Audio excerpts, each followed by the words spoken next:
First and foremost, I want to say thank you to my Lord and Savior, Jesus Christ. If it wasn't for him, this would not be possible. Low Nose Boxing. Hit the like button, share the video, leave a comment, subscribe.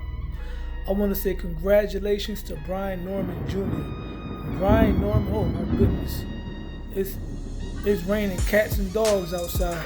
Anyway, like I said, Brian Norman Jr. fought in Japan this morning. He took on Jin Sasaki and he had an electrifying performance. I'm not even gonna lie to you. I kind of slept on Brian Norman Jr., but Brian Norman Jr. performed like a complete elite fighter. They say in boxing, when you become a world champion, your level goes up a few notches. And Brian Norman showed that. He showed very great poise. He showed very good fundamentals, a sharp jab, sharp counter-punching skills. He looked very relaxed in there, even though he had a hard puncher letting off some hard shots on him. But regardless, the class was a big difference. A huge difference in class. Brian Norman Jr. showed out. He knocked out Jin Sasaki. And what I like about Brian Norman Jr. is that he is the type of fighter that if he's in there with someone who's not on his level, it's going to show. He's not going to play around with his food. He's not a fighter that fights down to the level of his competition. And I'm very excited to see what the future holds for Brian Norman Jr., right? Brian Norman Jr. and Jaron Ennis, they were recently on a collision course, right? But Brian Norman Jr. ducked out of that situation. He could have fought Jaron Ennis in Philadelphia, but I see why Brian Norman decided to go and take the Jin Sasaki route, because there was more money involved. He made a bigger name for himself, right? Hopefully somewhere down the road that fight can happen. Jaron Boots Ennis just moved up, well, he's moving up to 154 pounds, so that fight's gonna have to wait. With that being said, the welterweight division is usually the glamour division in boxing. Always has been for years. We're talking about back in the 80s, and you know how I carry it, man. I'm a historian. Back in the Sugar Ray Leonard days, Roberto Duran, Tommy Hearns, Wilfredo Benitez, Pepino Cuevas, and all those guys back then. And then eventually we had the Felix Trinidad, Oscar De La Hoya, Ike Corte, Pernell Whitaker, and then we had the most recently Terrence Crawford, Danny Garcia, Errol Spence Jr., Sean Porter, Keith Thurman. You see where I'm going with this? That division has always been a money division, but it died down. Jaron Boots Ennis was the only noteworthy guy at 147 pounds. Brian Norman was creeping on his heels, but Brian Norman Jr. did not have the opponents with name credibility. And with that being said, Jaron Ennis has grown out of the division, and Brian Norman is stuck there by himself, which leads me to my next point.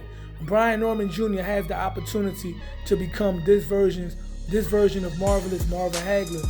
And I say that because despite the fact that 147 doesn't have too many big names, star-studded names, it's about to, because you're about to have an influx of smaller guys, more popular guys, most notably 2 or 3 of the quote-unquote 4 young kings of boxing is what they call them. You got Devin Haney, who's moving up, who already fought at a catchweight beyond junior welterweight. You got Teofimo Lopez, who flirts with the possibility of moving up to 147. He was calling out Jaron Ennis. There was in negotiations. You got Ryan Garcia, who's also grown out of 135 and 40 pounds. So with that being said, Marvin Hagler was a middleweight who was dominant, who was destroying fighters, knocking them out in brutal fashion. Very similar to what Brian Norman Jr. is doing right now. See, Brian Norman Jr. is just not knocking dudes out with one shot, putting them in comas like Julian Jackson. He's actually brutalizing these fighters. He's breaking them apart and getting them up out of there.